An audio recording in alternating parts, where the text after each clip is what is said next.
ya udah deh, setidaknya gue bisa kuliah sambil gue latihan basket di sono. Si bisa tuh masuk. Karena jago. Oh gitu. Wah, mau sebersih apapun kita, kalau gabung pemerintahan itu pasti ada kotor-kotornya kok. Yakin lo ya? Kok Bang Kemal nggak sesibuk dulu sih? Gitu. Oh iya. Nah itu lo setuju gak? Atau lo bagaimana menerjemahkannya itu coba? Iya, sebenarnya kan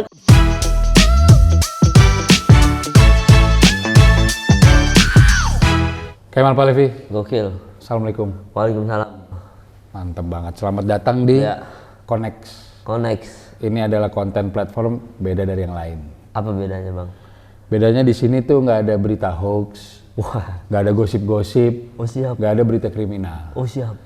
Dan yang uniknya lagi, Oh, iya. setiap lu membaca artikel atau nonton videonya, Heeh. kita akan ada koin Connect. Apa itu? Jadi kalau lu kumpulin, itu bisa dapat reward. Jadi lu baca artikel nih, Mal. Iya. Tanpa lu skip, Iya. itu nanti mereka punya sistem, wah lu dapat 5 koin nih, baca artikel apa gitu. Itu kalau di total lu bisa dapat laptop, TV, Oke. bahkan sampai iPhone 14 dan motor. Serius? Motornya apa? Harley. Tapi udah gua ambil kemarin. Karena gua kenal orang dalam, udah gua Jadi ambil. udah dapet lu ya? Udah dapat. Tapi menurut gua yang menarik di situ sih, Mal. Jadi ini si platform ini emang lu ada rewardnya nih baca artikel-artikel positif ini gitu. Oh, Sheryl dapat apa Sheryl? Dia kemarin rice cooker sih. Pas banget. Kayak ibu-ibu ini dapatnya rice cooker ya, Bu. Ini microwave, Bu. Iya. Gitu tuh, Mal. Jadi Iya, bisa. apa namanya? Dan kita sekarang berada di segmen Ramadan Journey.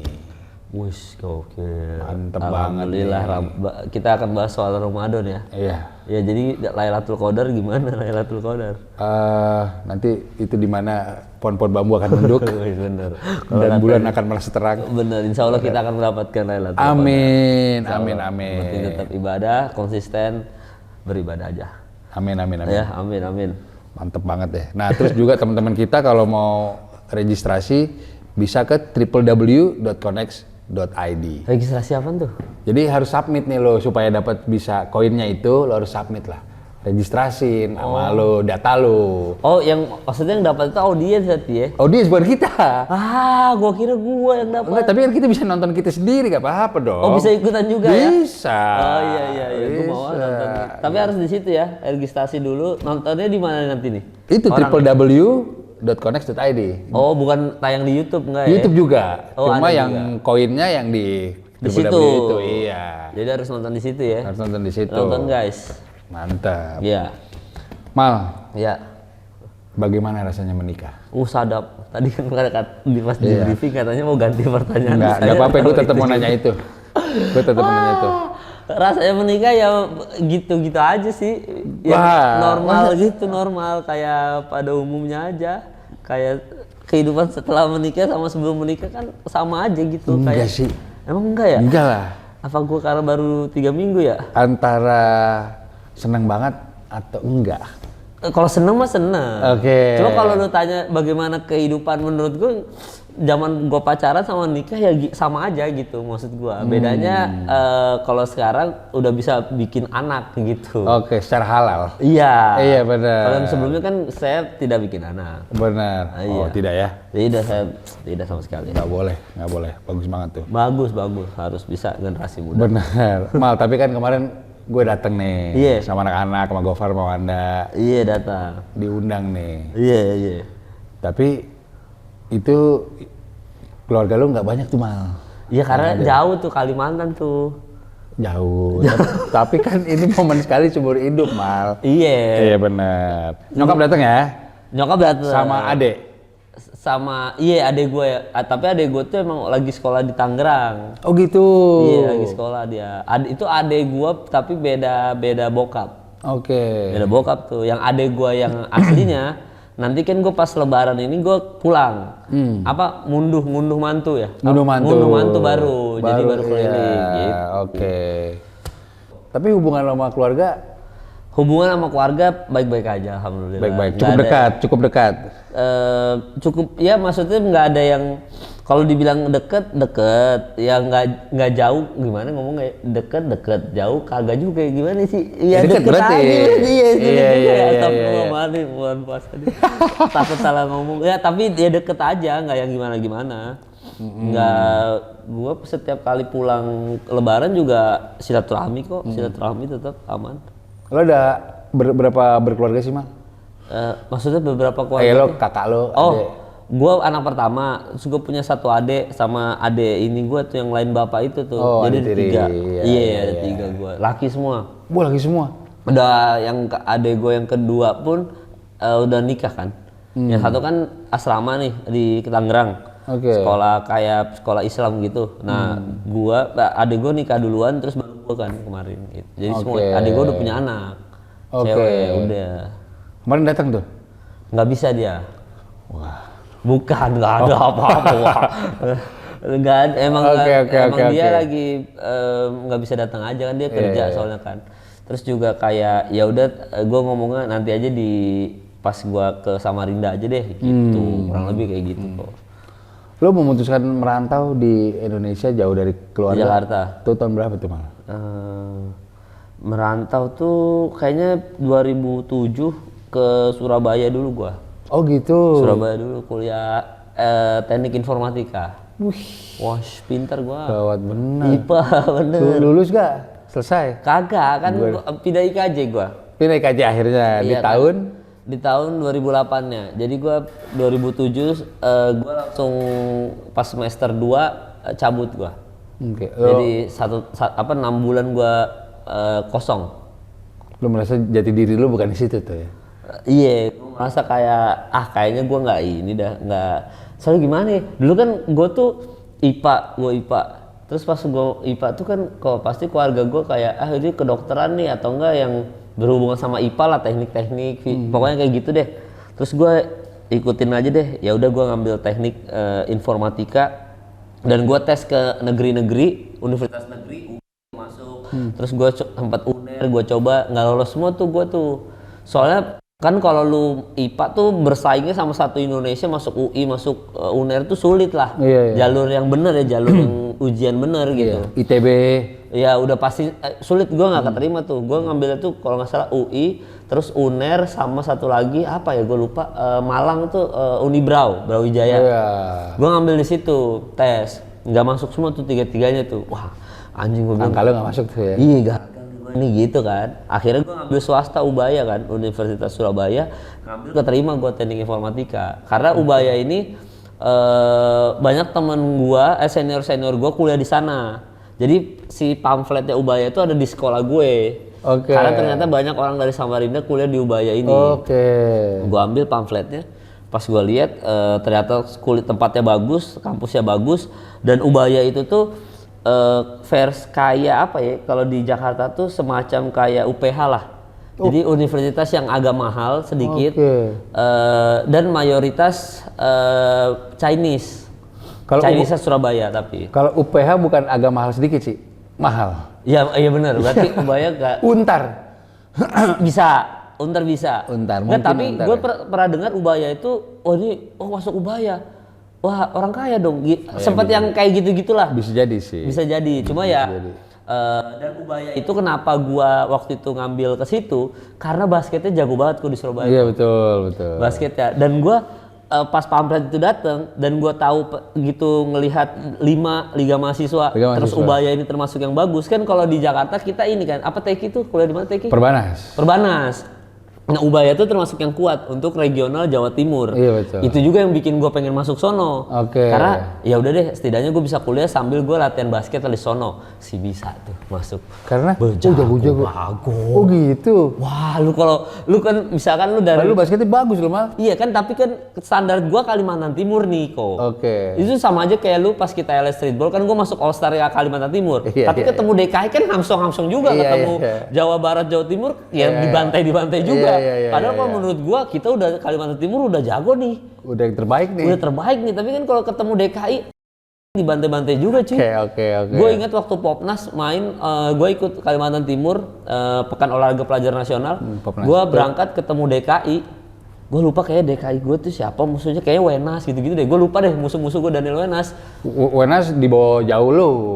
Dia 2011 iya bener, dia. Iya bener, angkatan gue siapa ya? 2011. Tapi pokoknya abis itu ada anak IBL, oh ini si siapa yang Chinese yang SMA 3 yang jago nge-shoot, tapi sekarang udah gak main lagi cedera. Oh dia angkatan Wenas bener. Siapa namanya? Angkatan Wenas temennya Pras, aduh gue lupa. Iya sih, gue lupa lagi. Dulu jago tuh, dia iya, tuh iya, SMA iya. 3 tuh. Iya, tandemnya Pras, iya. Nah gue kalau gak salah ada dia tuh. William. Bener ya? Betul, William. Anak 3 kan? Iya. Pokoknya yang diambil Satria Muda. iya, tapi abis itu cedera nggak main lagi nih. Nah itu lawan gue kalau nggak salah situ.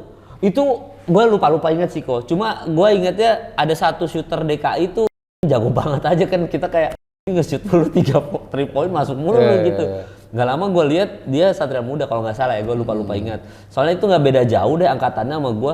Pas gue IKJ kan itu gue semester 1, gue nonton SMA 3 lawan SMA 22 pertandingan basket. Si William tuh main. Jadi jenjang umurnya nggak terlalu jauh dari gue. Jadi lu kelas 3 di kelas 1 kali? Kalau nggak salah gitu, mungkin ya gue lupa ingat kok. Cuma di Popnas ketemu DKI dibantai gue gitu. Nah itu sama perasaan gue begitu gue masuk ke Ubaya, gue ke lapangan basketnya cuy. Boro-boro masuk tim C, tim D aja gue nggak keterima.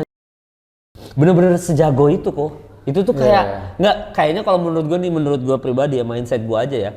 Kalau lu tinggal yang di kota bukan di provinsi itu, misalkan Jawa Timur, Surabaya atau enggak di kota Jakarta gitu.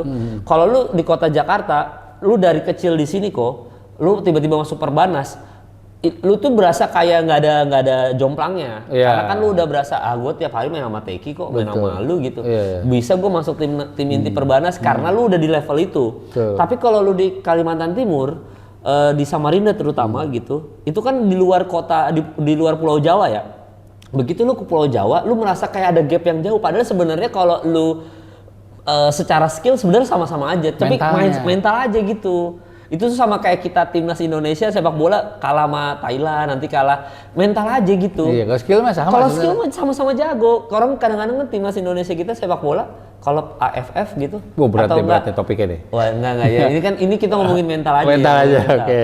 Kalau kita ngomongin AFF atau apa, kan kita sering fase grup menang bantai, tapi begitu ketemu di final kalah kan? Iya benar. Kenapa kalah? Bukan karena kita nggak jago cuy, mental. Mentalnya beda tuh dari situ. Mental tuh beda. Vietnam gitu. Ya. Iya, mental kita tuh beda di situ aja gitu. Makanya itu yang gua rasain ketika gua ikut seleksi tim basket Ubaya. Sebenarnya kalau secara skill sama, tapi gua ngeliat ini bukan kota gua, ini anak-anaknya semuanya bukan circle gua, itu ngerasa ciut tuh.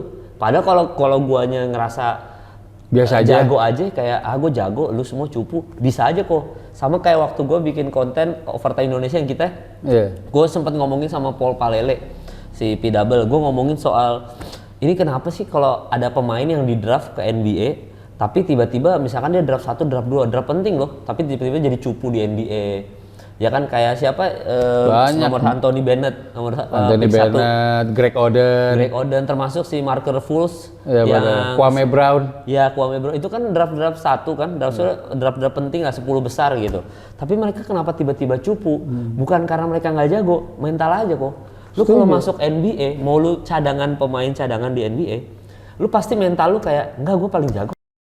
Mau ketemu LeBron, enggak gue jago kok. Makanya dia bisa trash talk. LeBron bisa di trash talkin sama Beverly. Iya, Patrick Beverly. Sama si siapa yang Dallas Maverick, Memphis Grizzlies yang musuh kita bersama. Dillon Brooks. Bisa segitunya.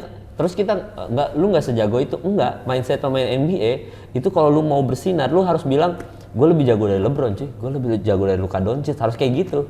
Itu yang bikin lu akhirnya setara sama mereka, dan secara skill akhirnya bisa menyamai karena mindset doang, soal mindset cuy, mental. Makanya ada istilah Mamba mentality. Iya, lu harus bodo amat, lu harus merasa diri lu jago walaupun menurut orang lu kagak jago kok. Iya. Tapi itu ngebantu ngeboost lu untuk bisa ngelewatin batasan-batasan diri lo gitu. Bener, menurut gua ya. Nah, filosofi itu lu pakai nggak di saat lu memutuskan untuk tinggal di Jakarta pada akhirnya? Yang notabene nih terbesar tuh. Filosofi mental itu. Wah, kan di Surabaya kan lu sempet agak gimana nih? Iya, jiper gua. Iya. Di Jakarta gimana tuh? Nah, kalau di Jakarta itu gua lebih ke kayak waktu gue kuliah di Ubaya kan gue teknik informatika tuh kuliah yang sulit kok. Oh gitu. Lu bolos 1 hari doang, besoknya udah kayak orang tolol sumpah. Oh gitu. Gue tuh pas masuk algoritma sama pemrograman kan IT kan, jadi lu bikin virus, bikin antivirus, bikin gue lupa SIM kos tangan gitu. Oh iya. Kayak gitu-gitu. Gue cuma sehari doang bolos karena gue kesiangan. Besok gue kuliah lagi kayak orang bego gue, sumpah kayak nggak kuliah 2 bulan tuh lu kayak, ini kok bisa kesini? Terus gue nanya orang juga kayak, nah ini mental juga nih. Kalau di waktu gue di Samarinda, gue misalkan gue nanya sama lu kok, kemarin gue nggak masuk cuy, lu kasih tahu kok ini caranya gimana? Ya gini mal gue bantuin mal, saya enak dibantuin. Okay. Ini karena gue orang asing di sana, gue pas nyampe ke sana gue nanya sama lu, bantuin gue dong. Siapa suruh lu nggak masuk? Langsung gitu kok. Gue langsung kayak, gue udah pendatang terus gue digituin kayak. Wah, gue ngerasa culture shock tuh di situ tuh. Kenapa lu nggak mau ngasih tahu gue gitu? Karena lu kayaknya bukan circle gue dan logat gue kan bukan logat Jawa kan. Jadi kayak ketahuan banget orang luar gitu. Jadi gue langsung digituin kok. Gue kaget kayak, kenapa gue diginiin? Dan dari situ gue nyadar, gue tetap kuliah. Tapi gue selama kuliah tuh gue selalu nyadar kayak, kalau gue kuliah ini terus nih sampai gua wisuda. Anjing gua sampai wisuda nih, berarti gua akan kerja jadi teknik informatika. Berarti gua akan kerja di kantor gini-gini. Nah, gua udah mikir tuh, ini kan kuliah gua menentukan masa depan gua. Kalau gua lulus IT ya gua kerjanya harus seputaran IT. Mungkin gua nggak main basket lagi, mungkin gua nggak hip-hopan lagi. Udah mikir ke situ gua. Kayaknya bukan bidang gua nih, gitu. Akhirnya gue langsung cross gender istilahnya gitu, cross culture-nya 180 derajat dari IT IPA langsung ke senian. Karena gue nggak mau kerja kantoran, nggak mau bangun pagi. Gue kan bukan morning person. Iya gue akui. Gue kalau WhatsApp lo siang pasti. Agak siang. Iya, jadi gue makanya memutuskan masuk IKJ karena menurut gue kerja di kesenian bisa kerja semau-mau gue jamnya. Itu alasannya ya? Iya, akhirnya alasannya itu baru gua cabut di Jakarta gitu kok kurang lebih. Nah di Jakarta lu mengalami culture lagi gak? Kalau di Jakarta gua lebih ke, sebenarnya kalau culture shock itu lebih ke logat aja sih gue sih. Kalau orang Samarinda tuh ngomong kan bahasa Banjar, tapi banyak pendatang dari Jawa juga, cuma orang Bandung, orang Jakarta juga. Jadi kita logatnya bahasa Indonesia aja, nggak ada mendok-mendok kayak orang Sunda atau apa yang tiba-tiba berubah secara, atau orang Padang kan tiba-tiba kita berubah secara pronoun, secara pengucapan. Ada logat-logatnya lagi. Makassar sih yang paling ini ya berasa ya. Nah di Jawa itu pas di Surabaya itu tuh yang bikin gue culture shock juga adalah logat mereka 180 derajat beda. Terus mereka kan nggak bahasa Indonesia kok, bahasa Jawa. Oh iya. Lah, lu kan kalau nongkrong nih kalau kita ngomong nih ya udah kayak lu dari mana gitu. Orang Samarinda juga kayak ya kamu dari mana, cuma kamu beda gitu lah, atau enggak Ikam bahasa Banjar. Ikam dari mana, tetap sama gitu. Maksudnya secara pengucapan orang luar pun datang tetap bisa mengerti. Tapi kalau bahasa Jawa itu kan lu harus belajar kayak nang di kon apa? Ngerti kan? Nang di mau mana? Bukan dari mana? Dari mana? Nang di kon. Nah, gua kan digituin sama orang. Maksudnya? Akhirnya belajar lagi kan, culture yang beda lagi dong. Culture shock lagi gitu. Jadi gua yang mereka kalau nongkrong, wah areki pojok gateli. Nah, udah beda tuh. Begitu gua nongkrong, guys mohon maaf guys, gua kan nggak ngerti bahasa Jawa, ajarin dulu baru gua bisa ngerti. Akhirnya culture shocknya segitu, itu kayak lo tiba-tiba berangkat ke New York semua orang bahasa Inggris gitu. Kan culture shock gitu. Nah pas ke Jakarta udah nggak ada itunya, maksudnya udah bahasa Indonesia biasa dan gue ngerti bahasanya, jadi gue berbaurnya pun tidak terlalu. Dan apalagi kita ngomongin Jakarta, semua orang kan besar dengan nonton film-film Jakarta kan. Jadi ngomong lo, gue, apa itu udah hal yang lumrah. Hal yang biasa gitu. buat lo. Dan gue ada teman beberapa yang dari Jakarta pindah ke Kalimantan juga ngomongnya masih lo gue, maksudnya logatnya masih Jakarta banget. Jadi gue nggak terlalu culture shock, dan itu udah bahasa yang kita tonton di infotainment, di series-series, di film-film Indonesia. Jadi pas gue datang ke sini, secara mental udah yang kayak nggak terlalu culture shock. Itu loh yang kayak gitunya sih. Gue belajar bahasa Jawa akhirnya gue di Surabaya. Tahu banyak untuk ngerti mereka ngomong apa gitu. Itu membekas sampai sekarang? Masih ingat? Membekas gua. Tapi ya gua nggak tetap gua ketawain gua sama anak Surabaya tuh kalau ngomong, mal udah nggak usah medok-medok Jawa, bahasa dipaksain. Yang penting lu ngerti aja deh bahasanya. Iya bang, mohon maaf bang, kan gua berusaha berbaur sama kalian. Gitu. Itu culture shock buat gua pada saat gua pindah Surabaya gitu. Oke. Mal, sekarang kita masuk ke karir. Oh siap. Mantap. Wah, karir. Sekarang lagi ngapain aja nih Mal? Sekarang gue banyakan podcast aja sih, kerja sama brand, ada kerja sama brand, dan gue ngerasa kalau sekarang kayak hidup gini-gini lebih enak-enak aja menurut gue. Nah misal nih Mal, Iya. Ada persepsi dari netizen gitu.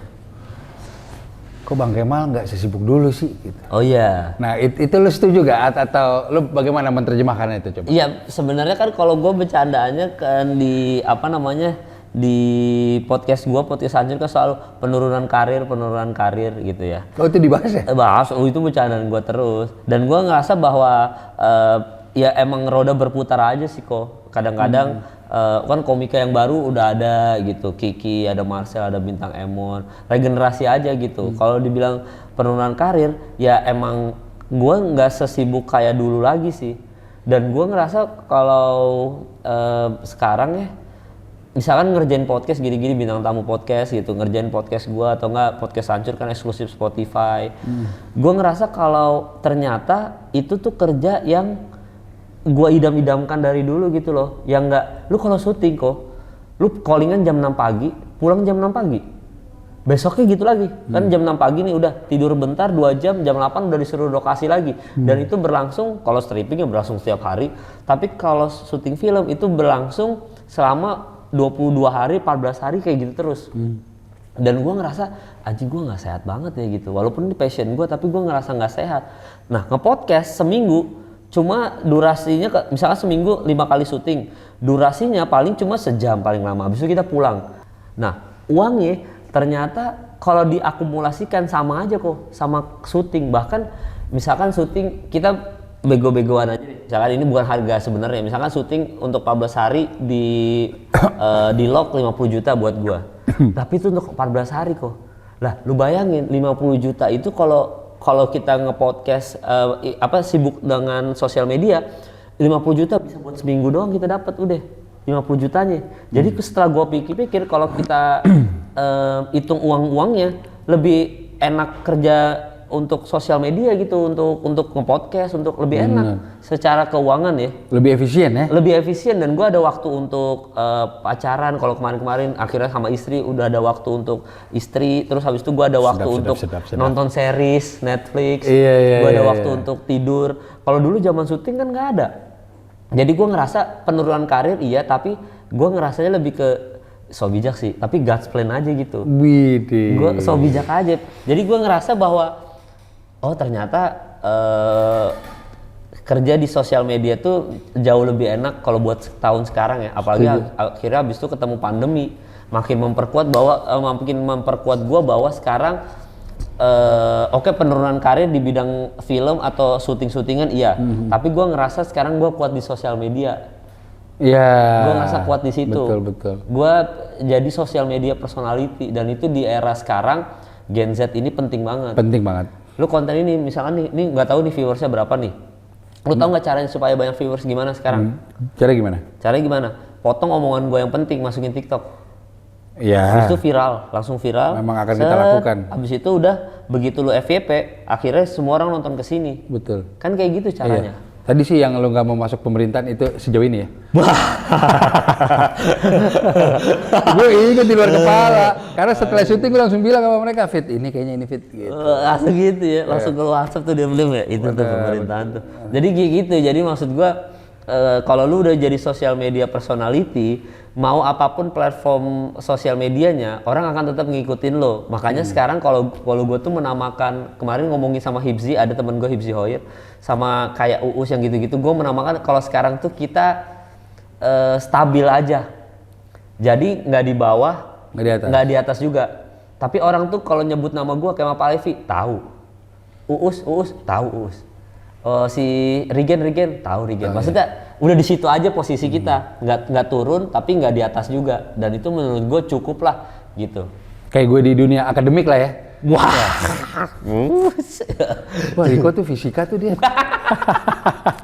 Gitu, cukup Iya. aja.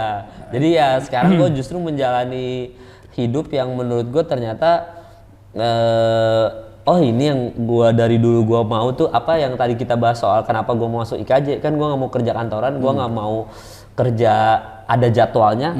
Ternyata ini yang gue mau, yang sekarang gue pengen nih dari gue Inilah IKJ. ya. Kerja sesuai gue. Kan gue kalau bikin podcast, kok lu bisa datang jam berapa?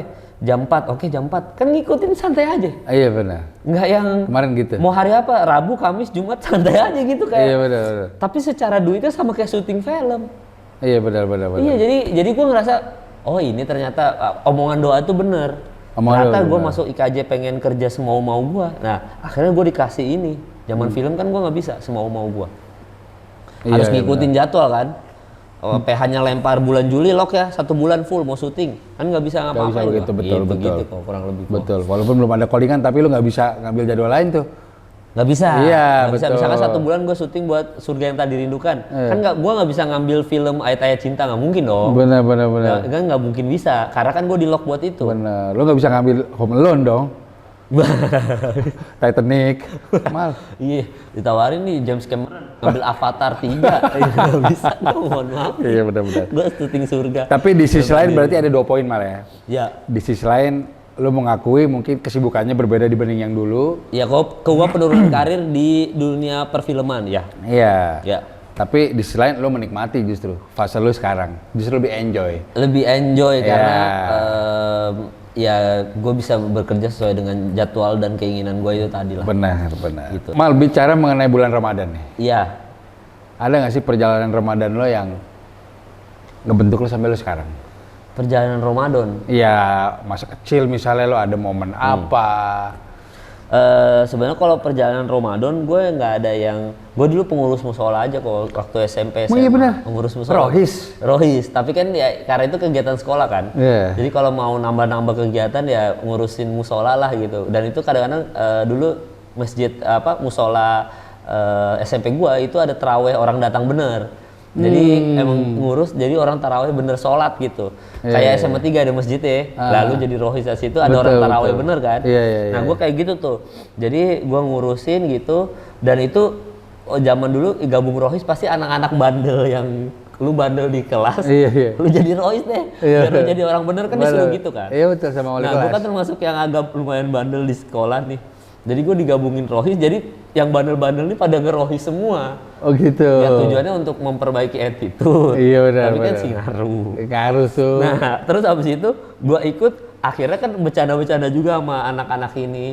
Dan gue gabung rohis itu serunya, kalau ada bukber, kan ada bukber kelas. Setiap bulan puasa tuh ada bukber. Oh ini hari ini bukber kelas 1-4. Iya. Oh besok 2-6 Betul, gitu kan, betul, ada betul. gitu-gitunya. Betul, Kan lu betul. panitianya. Iya, Nah, betul. ketika lu jadi panitia kan lu punya power di situ, kekuasaan gitu ya.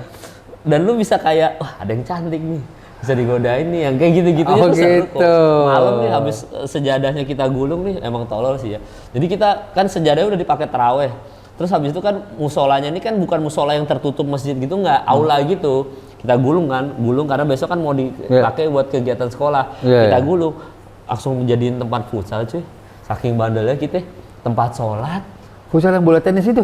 Iya kan, ini futsal bola plastik bener. Bola plastik. Iya, maksudnya akhirnya main futsal di tempat orang sholat. Lu parah lu mal. Iya kan, zaman kebandelan remaja. dulu. Tapi ya itu maksud gua, itu yang tadi kalau kembali lagi ke apa yang membentuk gua adalah gua ngerasa gimana ya? Jadi gua tuh akhirnya pintar bersosialisasi, bukan pintar bersosialisasi sih. Gua ngerasa bahwa kalau kita itu berorganisasi itu kan koorganisasi ya. Kalau masalah rohis gitu-gitu. Kalau kita tuh berorganisasi ya itu kita bisa dapat ilmu yang tidak diajarkan di kelas aja sih kok. Gitu loh. Jadi kayak gue belajar berorganisasi, gue belajar kayak ngedil sekarang nih, ngedil sama klien atau apa kan based on Bener, itu bener banget. Jadi bandel, bukan jadi bandel ya, jelek banget kalau jadi bandel. Itu based on kita public speaking kita ketika Di masa pergaulan. di masa pergaulan. Iya, betul, Jadi kan betul. lobby kita jadi pinter nih Iya, sekarang. betul. Iya. Gue ngerasain banget. Iya, dan Gua itu ngerasain banget.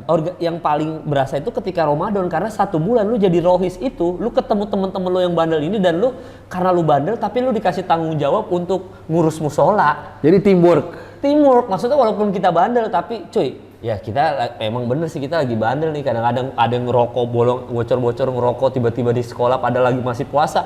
Tapi kan cuy, tar lagi tarawih nih, masa lu belum sejadah, belum lu gelar sih? Ya kita tetap tanggung jawab lah. Nah, bandel tapi bertanggung jawab. Jadi kayak apa ya? Itu yang kayak sekarang membatasi gue ketika gue dewasa, gue bandel tapi gue ada tanggung jawab, jadi ngefilter sendiri. Iya. Oh ini bandelnya kelewatan nih, janganlah gue bandel yang ini deh. Ini bandelnya gue masih bisa nih, gue lakuin nih. Bener. Akhirnya naker, dan itu gue dapet ketika rohis bulan Ramadan. Bandel tapi bertanggung jawab kok gitu. Gila Mantep ya. banget. Iya gila bandel bertanggung jawab. Itu. Kalau sekarang tanggung jawabnya doang dong, bandelnya udah capek kayaknya. Udah lagi. Kayak kalau capek udah menjadi. Sampai umur berapa sih mau bandel? Asik. Kemal Palevi lo ngomong Gofar begitu. kali bandel terus. Kenapa jadi Gofar? Kenapa jadi dia? Itu Wanda lebih bandel. Gitu kok. Jadi Ya. itu yang gue dapat ilmu ketika bulan Ramadan ya, dari kecil. Iya. Enggak. Mal, mungkin terakhir juga nih Mal. Ya. Lo mungkin banyak yang nanya juga. Ya. Lo melewati banyak macam bidang nih. Pernah nge-rap, Iya. basket juga, content creator, Iya. stand up. Iya. Tapi sebenarnya lo kalau suruh pilih satu, hati lo tuh kemana? Kalau dipilih satu ya, gue lebih ke content creator sih ternyata. Ternyata ya. Iya benar ternyata. ya? Karena Benar. kalau content creator itu lo harus mikir terus kan. Maksudnya lo harus mikir bikin konten apa yang viral ya hari ini ya. Lo kira-kira kalau mau dapet viewers banyak, gue harus ngapain ya? Nguliknya gimana ya? Gue harus collab sama siapa ya?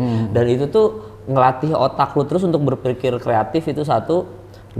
Karena kan lu akhirnya bukan kerja yang disuruh, kayak Mal kerjain nih, besok udah harus kelar ya, itu lu deadline-nya soalnya besok kita ketemu klien. Nah kalau itu kan kita kayak ya kita kerja tapi kan otak kita dipakai cuma sedikit untuk berpikir kreatif, karena kan kita ngerjain apa yang bos kita suruh kan. Akhirnya yaudah kita kerjain yang benar gitu, yang penting rapi bener sesuai deadline dulu kita kasih ke bos kita.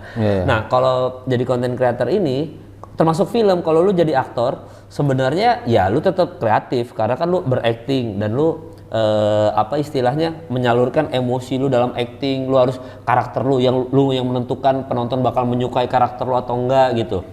Tetap kreatif juga, cuma kan ada yang ngedirect gitu loh, kayak Mal lu gerak ke sini ya, lu ke sini marah di sini emosinya marah, ada yang ngedirect. Jadi secara nggak langsung kebebasannya masih terkungkung lah sama sutradara. Nah kalau content creator nggak ada yang mengungkung lu mau idealis silakan, lu mau ikutin arus boleh. Jadi kalau yang lebih hebat lu bisa idealis tapi itu sambil ngikutin arus tuh yang lebih gokil lagi. Jadi lu setiap hari harus mikir kayak bangun tidur. Bener sih, konten apa nih ya? Konten apa ya hari ini ya untuk gua bisa makan nih. Lu harus mikir loh, konten apa ya? Otak muter. Dan begitu lu itu konten sukses, viral kemana-mana, kepuasan diri lo kan ketika yang gue pikirin setiap hari berhasil cuy ternyata. Konten yang gue pikirin selama boker, sambil makan gue pikirin, sambil nyetir, ternyata berhasil. Ternyata formula gue sendiri worth di society. Itu kan itu kan kepuasan yang nggak ada bandingannya gitu. Bener. Konten yang lu create di otak lu loh, gue mau bikin konten. Gue punya tuh malah satu khas begitu. Apa tuh? Lo perhatiin nggak? Kayak gue pernah discuss deh sama lo. Semua teman kita yang jago trick shot itu non muslim. Densu, Insane, Rico Haleluya, sama Jason Santoso. Jason ya. Lo perhatiin nggak gue trick shot pakai gamis? Perhatiin nggak? Iya. Mereka nggak bisa begitu. Itu gue di repost USS. Iya di repost. Nah berarti padahal tuh kerjaan, itu gue endorse apa? Iya. Tapi apa yang ada di otak lu nih dan lu kerjain ternyata ke repost banyak orang, kan kepuasan buat lu kan. Bener. Itu kalau makanya itulah kepuasan konten creator, kan ngerti kan lu perasaannya kan kok. Dan jadi nagih. Akhirnya lu setiap hari mikir, apalagi hari ini yang bisa di repost banyak orang ya. Betul. Dan lu akhirnya memikir out of the box kan. Nah maksud gua kan kalau orang kan selalu bilang kan kenapa kayak Steve Jobs bisa sukses, Bill Gates bisa sukses, ya gitu-gitu, Jeff Bezos, Elon Musk bisa sukses karena mereka selalu berpikir out of the box. Nah, kalau lu pekerja kantoran, peluang untuk mikir, bukannya nggak bisa, tapi peluang untuk mikir out of the box itu sulit. Karena lu kejar deadline apa, jadi untuk lu otak kreatif lu berpikir itu chance-nya sedikit. Tapi kalau lu jadi content creator, untuk melatih asah otak lu untuk bisa memikir out of the box tuh lebih sering. Jadi ketika lo mau bikin produk, kalau ketika lu bisa mau bikin konten, itu tuh udah terbiasa untuk mikir ke situ kok. Gitu, dan itu tuh bagus untuk kita ketika masa tua, misalkan amit-amit terjadi pandemi lagi deh, entah apapun itu, pandemi zombie kayak pandemi apa, misalnya dinosaurus gitu. Dinosaurus ya balik lagi misalkan gitu ya, atau apa flu burung lagi atau apa, otak kita udah terbiasa mikir out of the box. Betul. Ketika kejadian pandemi, lu nggak mati gaya cuy, lu tiba-tiba kantor gua tutup.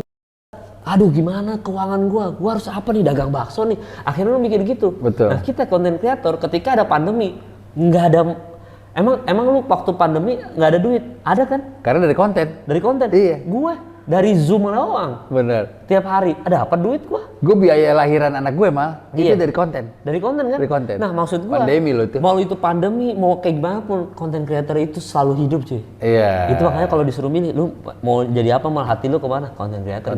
Emang capek sih daripada orang pada umumnya sih. Iya. Karena otak kita mikir tiap hari dan belum tentu works itu anjingnya tuh. Iya. Dan selalu kalah sama orang yang lebih keren dari kita. Iya benar. Kita sama siapa, Coki Muslim, kita kalah kok. Iya benar. Wah kita sama Uus, wah kita kalah kok secara viewers. Tapi dan itu menyakiti hati kita dong, menyakiti banget karena kita kalah berkompetisi sama orang-orang ini. Tapi itu ngebantu lu untuk bisa bertahan hidup, terus termotivasi untuk bisa, dan hidup ini supaya lu nggak bosen, lu harus men-challenge diri lu terus karena itu adrenalin kan. Iya benar. Gua harus bisa kalahin Rico Spinboy. Itu makanya kita senang basket kan. Benar. Karena kepuasan untuk ngalahin lu di kompetisi itu seneng banget. Benar. Kan? Ada jiwa kompetitifnya. Jiwa kompetitif, dan itu penting untuk kita tidak bosan sama hidup. Iya. Terus adrenalin kita terpacu untuk bisa ngalahin Rico. Gua harus ngalahin Spinboy ini, gua harus kalahin ini. Gimana caranya? Gua harus latihan 2 kali lipat daripada lu. Gua harus bisa muter bola, kalau bisa sampai kaki gua puter-puter. Cari cara terus. Iya. Konten creator kan gitu. Iya. Nah, itu makanya gue seneng karena konten creator itu kompetitifnya ada sama orang yang hebat-hebat, sama Atta Halilintar, Raffi Ahmad, kita kompetitif, adrenalin terpacu untuk mikir setiap hari, gua apa ya, dan begitu kontennya diterima masyarakat, di repost kayak lu tadi, kepuasannya tuh kayak benar. Apa yang ada di otak gua berhasil, respect semua orang, diapresiasi. Ini otak gua nih yang mikir nih. Iya. Itu sih, bener, konten creator. Mantep banget Kemal. Gokil. Pokoknya lo pernah jadi Rohis. Dan sekarang lo sudah di fase yang lo lebih tenang dan lo yakin akan apa yang lo kerjain. Iya. Menjadi seorang suami. Iya kan? Iya sekarang. Tapi untuk punya anak nggak lo tahan nih Mal? Enggak, gue kalau bisa ya gue sedikasinya aja. Gue kayak lu aja, ajar aja terus. Benar. Ajar aja terus. Ya nanti kalau misalkan tiba-tiba amit-amit belum dikasih, nanti gue akan mengangkat isu child free. Jangan dong. Child free dulu lah. Ini yang dipotong, masukin TikTok. Jangan dong. Udah dua tuh. Siap. Mal, thank you banget nih ya. Siap. Udah hadir di Connect di Ramadan Journey. Gue doain apa yang lo kerjain lancar semua, sehat-sehat buat bini lo dan lo. Iya benar, amin. Dan mohon maaf atas kesalahan yang ada di episode kali ini, atas kesotoyan saya teman-teman ya. Itu murni ketololan gue aja. Silakan kalau mau hujat gue aja, jangan serang Connect. Pokoknya buat teman-teman kita kalau mau nonton, sekali lagi lo visit sama follow akun medianya Connect. Kalau di Instagram Connect ID. Di YouTube-nya juga sama Connect ID dengan spelling seperti ini, belakangnya ID. Gokil. Gitu mantap. Oke, kita pamit dulu ya. Gue Rico Lubis. Kemal Palevi. Peace out. Mantap.